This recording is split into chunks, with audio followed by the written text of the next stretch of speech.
3 marker में आपकी problem नहीं है, 3 मार्कर तो सभी बढ़िया लिखे हैं। यहाँ बाबर के आक्रमण लिखने थे, आपने युद्ध लिख दिए हैं। आक्रमण में जैसे कि भेरा और बारजोरा पर जो आक्रमण किया था, जीत वो, और लाहौर और दीपालपुर पर आक्रमण, वो लिखने थे यहाँ पर। बाकी 3 मार्कर बढ़िया लिखे हैं। 5 मार्कर में भी वो बढ़िया। ये शेरशाह वाला जो इसमें थोड़ा फॉर्मेट आपका थोड़ा सा सही नहीं रहा। फॉर्मेट में जैसे कि आप यहाँ लिखते प्रशासक के रूप में, फिर बताते उनका, फिर एक निर्माणकारी के रूप में, आर्थिक सुधारक के रूप में, इस तरह से पॉइंट बना के और फिर चीज़ों को आपको मेंशन करना था। राजनीतिक सुधारक के रूप में, है ना। और ठीक है, ये बढ़िया है आंसर।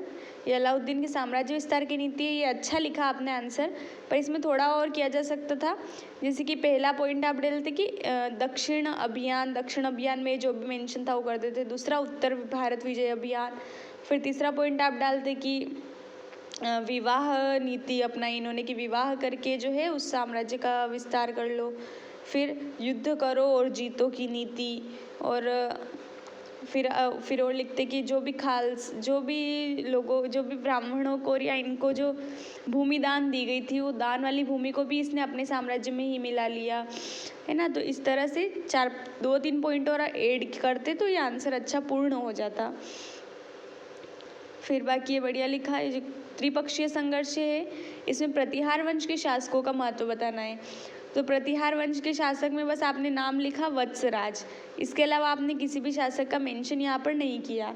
तो जो पूछा वो आपने लिखा नहीं, बाकी पाल वंश और ये राष्ट्रकूट ने सबका वर्णन कर दिया, आपको सिर्फ प्रतिहारों का वर्णन करना था।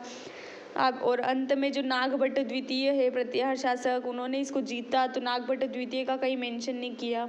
तो आपके है कि एक बार जो त्रिपक्षीय संघर्ष है इसके बारे में थोड़ा डिटेल से पढ़ ले वे अच्छे से, ताकि अभी तो यहाँ प्रतिहार का पूछा है, मान लो कि वो राष्ट्रकूट का पूछ ले कभी, या पाल वंश का पूछ ले, तो हमें सभी के नाम अच्छे से याद रहे, सभी के काम अच्छे से याद रहे। तो एक बार इस टॉपिक को आप अच्छे से और क्लियर कर लेना।